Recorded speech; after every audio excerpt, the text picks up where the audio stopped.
Salut à toi qui visionne cette vidéo. En cette fin de journée, je suis accompagnée des oiseaux pour vous parler d'un sujet intéressant en géobiologie que nous, les géobiologues, nous traquons de votre habitat, les veines d'eau souterraines. En effet, si vous stationnez plus de quelques heures par jour ou que vous dormez au-dessus d'une veine d'eau souterraine que nous ne décelons pas par exemple, vous pouvez être impacté au niveau de ces rayonnements. Donc vous voyez là, je suis simplement au bord d'un petit ruisseau qui serpente dans la nature. Mais ça, évidemment qu'il est visible. Mais il se peut aussi qu'il soit à une certaine profondeur sous la maison. Et puis la circulation de l'eau crée au fait un rayonnement qui donne une forme d'électricité que notre corps ressent jusqu'à à peu près 200 mètres de profond.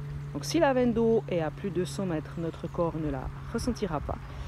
Et si la veine d'eau est à moins de 100 mètres, notre corps sera impacté. Alors voilà mon petit sujet du jour. Si on a une veine d'eau souterraine, par exemple sous notre lit à une certaine profondeur, nous pourrons avoir typiquement un stress oxydatif au niveau de nos cellules. Donc elles seront des cellules qui pourraient être en dormance et pas toujours très nettes, pourraient se réveiller à long terme et puis nous permettre de développer des pathologies. Souvent, on peut avoir passablement sommeil, nous ne sommes pas régénérés le matin, nous allons tourner passablement notre lit la nuit, nous pourrons avoir chaud, froid.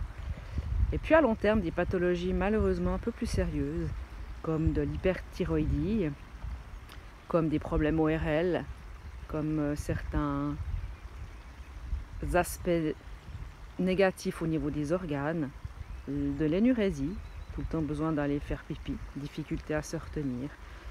Cela peut aussi amener une tension, pas des angoisses, mais un stress dans la famille où on n'est jamais régénéré, donc du coup on est vite irrité pour pas mal de choses.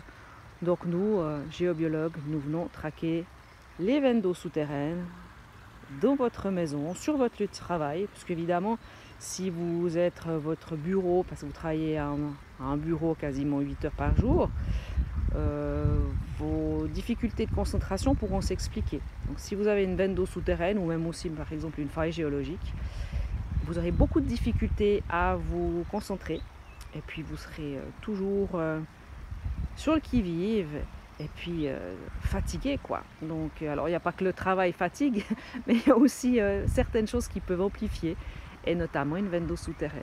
Voilà.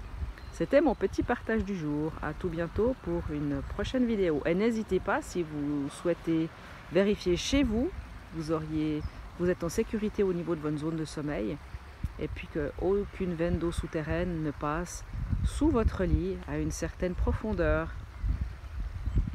À bientôt!